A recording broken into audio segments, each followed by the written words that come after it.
तो हेलो दोस्तों, आप सभी का स्वागत है आज के इस नए वीडियो में नए टॉपिक के साथ। आशा करता हूँ आप सभी बहुत ही मस्त होंगे और अपने अपने पढ़ाई में तेजी के साथ व्यस्त होंगे। तो चलिए इस प्रकार से आज के इस प्यारे से और छोटे से टॉपिक में हम लोग रासायनिक बल गतिकी के अंतर्गत अर्ध आयुकाल क्या होता है और प्रथम कोटि अभिक्रिया का अर्ध आयुकाल का व्यंजक किस प्रकार से ज्ञात किया जाता है, आज की इस वीडियो में आपको आसानी से जानकारी देने वाले हैं। सबसे पहले अर्ध आयुकाल का जो परिभाषा है, डिफिनेशन है, इसको हम लोग यहाँ पर दो तरीके से समझने वाले हैं। उसके बाद प्रथम कोटि अभिक्रिया का अर्ध आयुकाल का व्यंजक हम लोग यहाँ पर ज्ञात करने वाले हैं। तो चलिए बिना किसी समय गंवाए इस टॉपिक को समझ लेते हैं। ये जो टॉपिक है आपके बोर्ड एग्जाम में 3 नंबर में जरूर से पूछा जाता है, कभी कभी आपको 5 नंबर में भी पूछ दिया जाता है। तो आपको ये जो टॉपिक है इसको क्लियर करना समझना अत्यंत आवश्यक है। चलिए अर्ध आयुकाल आखिर होता क्या है उसको समझ लेते हैं।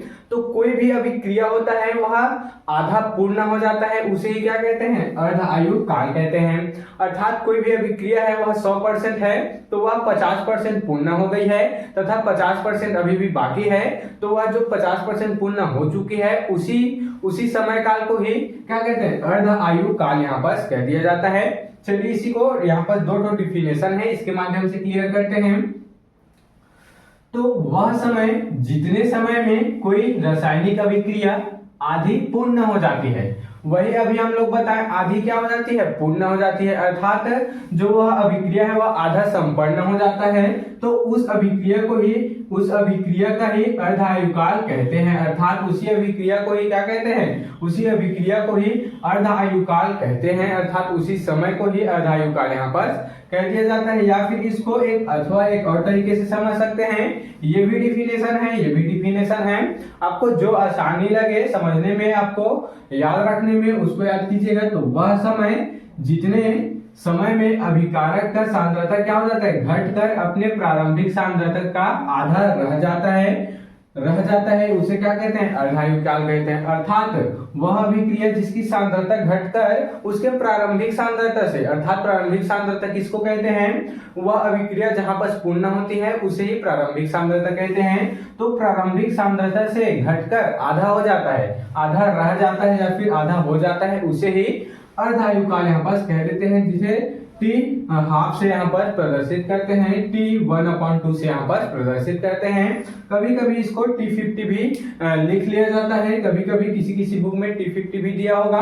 तो बात एक ही है, T50 का है चाहे T हाफ का है, इसको इसी से प्रदर्शित करते हैं।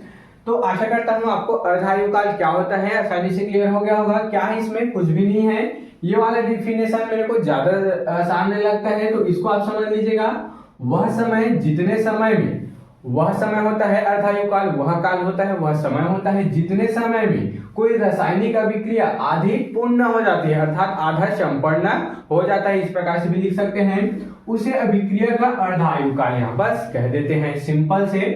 तो चलिए इस प्रकार से अभिक्रिया का अर्ध आयुकाल को समझ चुके हैं। अब प्रथम कोटि अभिक्रिया का अर्ध आयुकाल को समझने का प्रयास करेंगे, इसके डेरिवेशन को समझने का यहाँ पर प्रयास करेंगे। तो चलिए इसके डेरिवेशन में सबसे पहले क्या लिखेंगे, यहाँ पर प्रथम कोटि की अभिक्रिया से देख लेते हैं।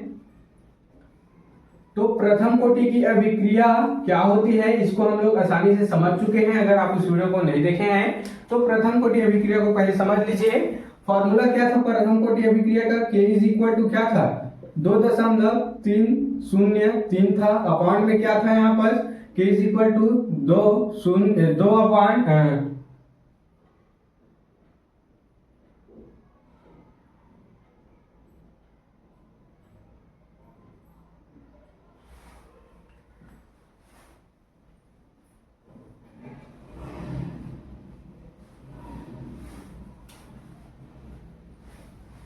तो प्रथम कोटि का अभिक्रिया क्या था यहाँ पर, हम लोग उसको आसानी से समझ चुके हैं। क्या था, K = 2.303 था। अपॉन में क्या था, T। उसके बाद क्या था यहाँ पर, log 10। उसके बाद A/, क्या था, A-x था। इसको हम लोग प्रथम कोटि की अभिक्रिया में बड़ी आसानी से इसको क्लियर कर चुके हैं।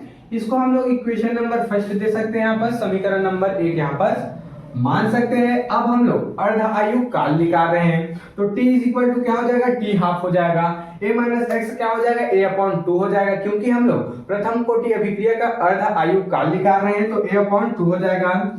यदि लिख लेते हैं यहाँ पर, यदि t is equal to t half व a minus X is equal to क्या हो जाएगा, a अपॉन 2, अर्थात a का इसका क्या हो जाएगा, अर्ध आयु काल हो जाएगा, a अपॉन 2 हो जाएगा। तब समीकरण 1 से लिखेंगे। अब इसके मान को इस समीकरण 1 में हम लोग पुट कर देंगे, तो क्या हो जाएगा, तब समीकरण 1 से लिख लेंगे। अब हम लोग इस पर इसको पुट कर देंगे इसके मान को, तो क्या हो जाएगा, k इज इक्वल टू 2.303 हो गया। t का मान क्या हो जाएगा, t का हाफ हो जाएगा, 1 अपॉन 2 हो जाएगा। फिर log 10 का log 10 रहेगा, यहाँ पास log 10 हो गया। a का a रह जाएगा और a हाफ में a माइनस एक्स में क्या रखेंगे, a का हाफ रख देंगे, अर्थात a अपॉन यहाँ पर 2 आ जाएगा। देख सकते हैं कुछ इस प्रकार से। अब क्या हो जाएगा, ये वाला a से ये वाला a क्या हो जाएगा, कट हो जाएगा। फिर आगे क्या बचेगा, चलिए इधर लिख लेते हैं। आगे क्या बचेगा, इसमें हम लोग उसको देख लेंगे। तो क्या बचा, k इज इक्वल टू सब सेम हो जाएगा 2.303 अपॉन में क्या है, t का हाफ है, t का हाफ है। फिर क्या बचा इधर, log 10। फिर क्या हो गया, a से a कट गया, क्या बचा, 2 बचा, तो यहाँ पर 2 लिख देंगे। अब ध्यान देंगे, log 10 2 इज इक्वल टू क्या होता है, 0.33010 होता है। देख सकते हैं 0.3010 आप ऐसे याद रखिएगा ताकि आपको ज्यादा आसानी से याद रहे। log 2 log 4 ऐसा मान पूछ लिया जाता है, तो आपको इसका जो मान होता है उसको याद रखना पड़ेगा। क्या है, log 10 2 का मान क्या है, यहाँ पर 0.3010 आपको यहाँ पर याद रखना है। चलिए इसको यहाँ पर इनपुट कर देंगे, तो क्या हो जाएगा, k is equal to 2.303 t के अपॉन में क्या है, t क्या है, यहाँ पर हाफ है। फिर log इसका मान क्या हो जाएगा, इनटू में हो जाएगा। देख सकते हैं 30 और 10 हो गया। देख सकते हैं। अब क्या होगा, आगे क्या हो जाएगा, जब हम लोग इसको इसके साथ इंटू करेंगे तो क्या हो जाएगा, यहाँ पर इसको इंटू करेंगे तो क्या हो जाएगा, 0.693 हो जाएगा। 0.693 ऐसे याद रख सकते हैं। फिर यहाँ क्या बचा, हाफ बचा। और उसके बाद हम लोग इसी को आगे इधर अच्छे से अगर लिख दें तो हमको क्या मान चाहिए, अर्धायु काल का मान चाहिए। तो अर्धायु काल क्या है, टी हाफ होता है। देख सकते हैं टी हाफ से प्रदर्शित करते हैं, तो हमें टी हाफ का मान चाहिए, तो टी हाफ को इधर ला देंगे, के को नीचे ले जाएंगे। तो जो हमारा फाइनल आंसर है क्या हो जाएगा, टी का हाफ इक्वल टू क्या हो गया, 0.693 हो गया। अपॉन में क्या हो जाएगा, यहाँ पर के हो जाएगा। तो यही हमारे प्रथम कोटि अभिक्रिया के यहाँ पर अर्धायु काल के लिए जो व्यंजक है यहाँ पर निकल कर आ चुका है। क्या हुआ, इसमें कुछ भी नहीं हुआ है।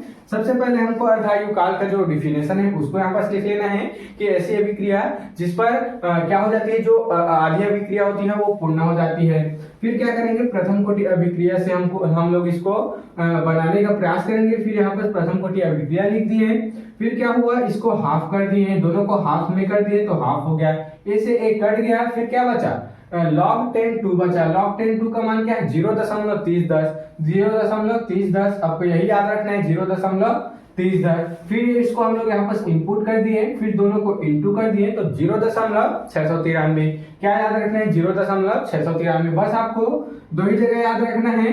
एक यहाँ पर log 10 2 का मान क्या होता है, 0.3010। उसके बाद क्या होता है, यहाँ पर log 10 2 का 0.3010। और यहाँ पर आपको और याद रखना है, जब दोनों का इंटू हो जाएगा तो 0.693। फिर इस प्रकार से टी हाफ को इधर ला दिए, के को इधर ला दिए, तो हमारे जो टी हाफ का मान है, अर्धायु काल का मान है, यहाँ पर निकल कर आ चुका है। तो इस प्रकार से आज की इस टॉपिक में अर्धायु काल एवं प्रथम कोटि अभिक्रिया के अर्धायु काल हेतु व्यंजक ज्ञात कर चुके हैं। आप इसका स्क्रीनशॉट यहाँ पर ले सकते हैं।